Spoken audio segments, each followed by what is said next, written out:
Grok's AI was told to find contradictions in the Bible, and instead it found something else entirely. People expected it to confirm what critics have claimed for centuries, but instead, Grok uncovered hidden architecture no one imagined. Patterns echoing the same logic found in DNA, galaxy spirals, and advanced software.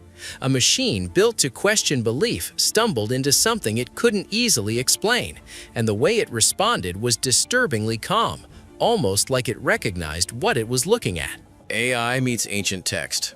There is a reason Grok stands apart from other AI models.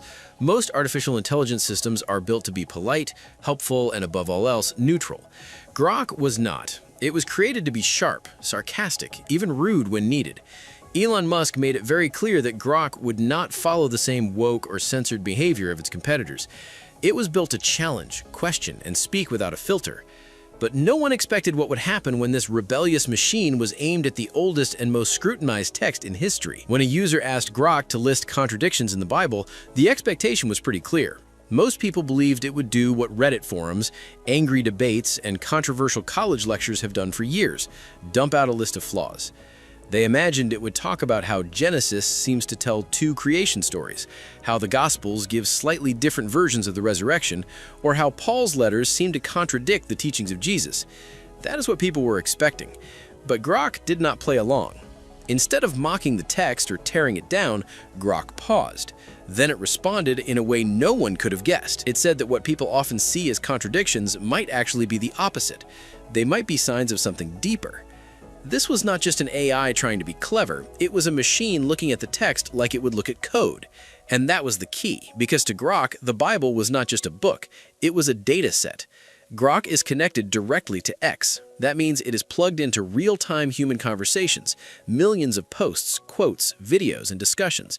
It does not just pull from books or websites, it pulls from living, breathing human opinions, from pastors, from atheists, from rabbis, from ex-Christians, from professors, from random threads that go viral for all the wrong reasons. And Grok is not just passively reading them, it is learning how humans think about this text in real time. So when Grok received the Bible contradiction prompt, it was not working from just one angle. It was not trying to defend the book, and it was not trying to destroy it. It approached it with logic, probability, and perspective modeling. And the first shift in the conversation happened when Grok broke down what a contradiction even is. Most people think a contradiction is when one thing says black and the other says white. But Grok said that when dealing with historical texts, especially eyewitness accounts, contradiction and complexity are not the same thing. The Bible has multiple human authors, different eras, different voices, and yet for Grok, that did not automatically mean inconsistency. It meant multi-perspective documentation. And then it made a comparison that changed everything. It compared the Gospels to witness testimony at a crime scene. Now, this was not new to theologians or Bible scholars, but hearing it from an AI made it feel different. It felt like logic was flipping the script. Grok said that if 4 people saw a car crash and every one of them gave the exact same statement word for word, a detective would become suspicious. People do not remember things that way. Real witnesses focus on different details. One might remember the color of the car, another might only remember the sound, another might focus on what someone yelled. If the testimonies are all perfectly aligned, it suggests collusion. It suggests someone coached them. But if they overlap and differ slightly, that is not a flaw. That is what real memory looks like. So when Grok looked at the Gospels, Matthew, Mark, Luke, and John, it did not see errors. It saw a pattern. It saw 4 authors describing the same event with individual perspectives. One mentioned an angel, another did not. One mentioned 2 women, another mentioned 3. But the core event remained the same. Something happened, something massive, and all 4 agreed on the main idea. That kind of consistency wrapped in human difference was not a contradiction to Grok. It was confirmation, but that was only the beginning, because Grok's next move was not to stop there. It began tracking similarities between books written centuries apart. It began highlighting thematic structures that repeated far too perfectly to be dismissed as accident. And that's when the nature of the conversation changed from literature to something that felt more like programming. To Grok, the Bible was beginning to resemble a kind of living code, and not the kind written by modern humans. This code spanned thousands of years, survived translation, survived copying errors, survived religious wars, and still kept its structure. For a machine trained to detect pattern, probability, and internal logic, this was not something to ignore, it was something to dig into. What Grok said next took the courtroom analogy to another level, because the way it broke down contradiction versus complement was not just smart, it was disturbing in how simple it made the entire debate sound. Grok didn't just throw out the usual surface-level ideas. It cracked open a new way to see the Bible that left both believers and skeptics with the same stunned silence.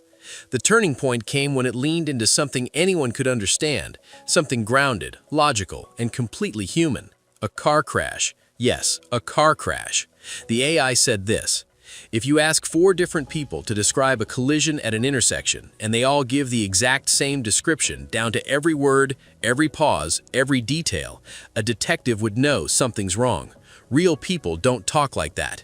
Real memory doesn't work like that. Real events don't produce perfectly matched stories unless there's been coaching. In fact, if witnesses all tell the same story too perfectly, that's often the biggest red flag.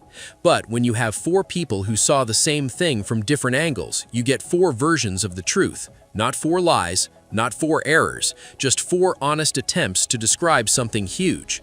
Maybe one person focused on the noise, another might have only seen a shadow, a third might remember what someone yelled. That's not contradiction. That's what testimony looks like.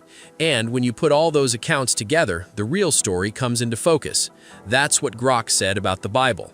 That's how it saw the Gospels, Matthew, Mark, Luke, John, all talking about the same moment, the death and resurrection of Jesus, the most analyzed event in religious history. But instead of perfect agreement, there are differences. Who arrived first, which women were at the tomb, what the angels said, whether there was 1 angel or 2, whether Jesus was seen right away or later. These are the details that have been called contradictions for centuries.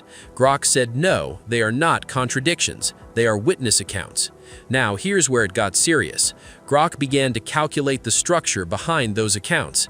It looked at the frequency of shared phrases. It looked at the matching core events. It lined up the differences and saw them as natural variants, just like testimony in court. Then it did something strange. It reversed the question. Instead of asking, why do these accounts differ, it asked, what would it take for them to match perfectly? The answer, intentional manipulation. That was the AI's conclusion. If the Gospels were all identical, it would mean they were copied from one source, word for word. That would be easier to write, easier to explain, and far more convenient for organized religion. But that's not what we got. We got 4 authors, each with their own emphasis, their own audience, their own angle, and none of them seemed too worried about tidying up the story for consistency. That, Grok claimed, is why it looks real.